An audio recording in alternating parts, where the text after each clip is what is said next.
M. Kwadwo Konam-Bertin, ministre de la Réconciliation nationale. Ah, j'ai réussi, hein? Mais j'aurais pu couper court en disant M. Kakabe, M. Kwasi Kofi Krah-Paulin, représentant le président de l'Assemblée nationale.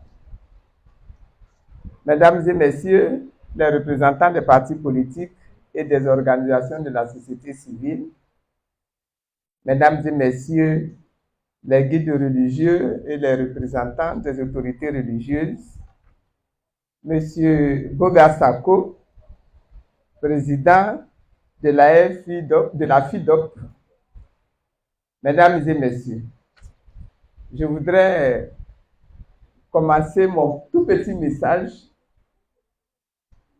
par des salutations et des remerciements.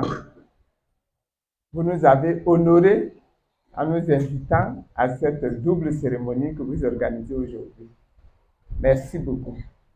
J'ai été d'autant plus sensible à cette invitation que moi-même, dans l'activité politique et le combat politique que j'ai mené pour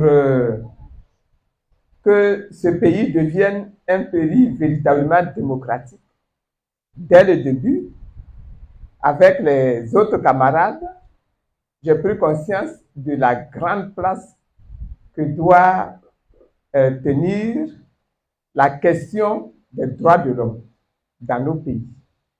Et donc, déjà, dans la clandestinité, avant même 90, avant que le multipartisme soit reconnu par le gouvernement de l'époque, nous avions créé la LIDO.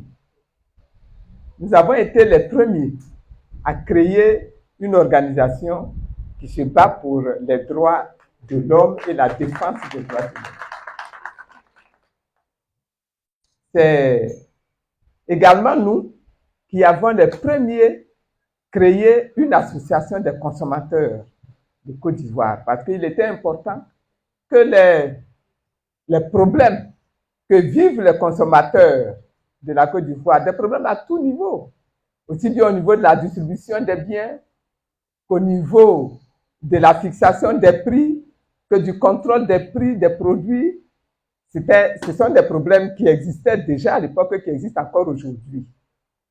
Et il est important que quand on est un citoyen dans son pays, qu'on se préoccupe de la manière dont les libertés sont gérées dans le pays, de la manière dont les droits des citoyens sont gérés dans le pays. Mais vous avez fait un très bon développement, donc je ne vais pas aller trop loin sur ce sujet-là.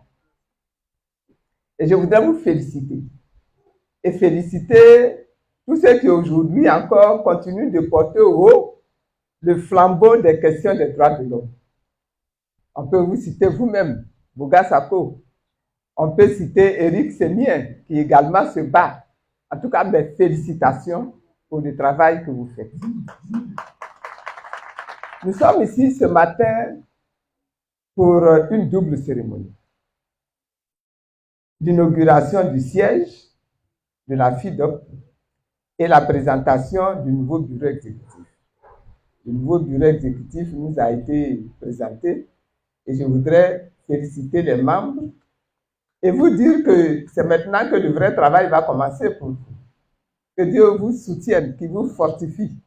Parce que travailler pour les droits de l'homme, ce n'est pas quelque chose d'aisé, ce n'est pas quelque chose de facile. Et donc, vraiment que Dieu vous fortifie. Je voudrais m'appesantir quelques instants sur la question du siège. Pour moi, se doter d'un siège revêt un sens très profond. Une organisation qui veut s'enraciner. Une organisation, vous l'avez déjà un petit peu dit, qui veut même être respectée. Est une organisation qui doit impérativement se doter d'un siège. Le mot siège lui-même, il renvoie au fait de pouvoir s'asseoir, de pouvoir se poser. Un être humain qui, dans sa vie, ne prend pas le temps de se poser, de s'asseoir, va passer son temps à gabander comme un cabri, à errer et à s'asseoir. On est comparable à un roi qui, lorsqu'il est assis, il acquiert de la puissance. Un roi qui n'est pas assis n'a aucune puissance. Il n'a aucune racine. Il acquiert de la puissance. Il acquiert du pouvoir. Il approfondit et il expérimente sa compétence. Il est important pour quelqu'un, pour une organisation qui veut s'occuper des questions des droits de l'homme, surtout des questions des droits de l'homme.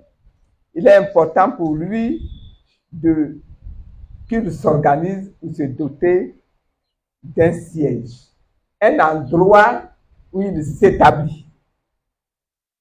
Car les questions de droits de l'homme sont des questions délicates. Ce sont des questions importantes.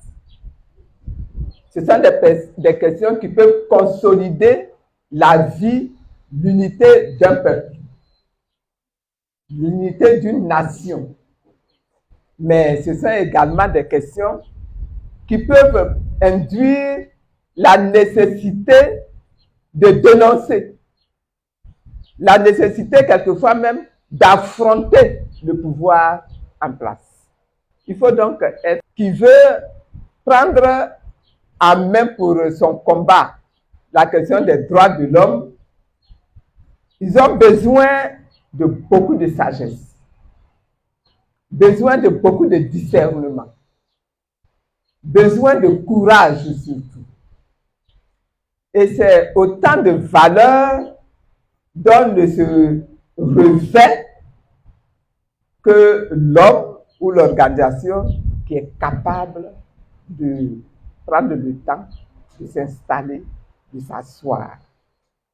Chers amis de la FIDOC, l'acquisition de votre siège est pour moi le signe que votre marche, qui est déterminée vers les hauteurs, est en train de démarrer et est en train de progresser. C'est le signe que votre enracinement dans les valeurs qui sont indispensables au succès de votre engagement est en train de prendre forme. Je souhaite donc bon vent au FIDOC dans son nouveau siège et bon courage au nouveau bureau exécutif. Que Dieu vous accorde du succès dans toutes vos entreprises. Car toute la nation ivoirienne a besoin que vous vous déployiez dans le succès, non pas dans la difficulté. La difficulté, c'est rien. Mais que vous vous déployiez dans le succès et surtout dans l'excellence. Que Dieu vous bénisse.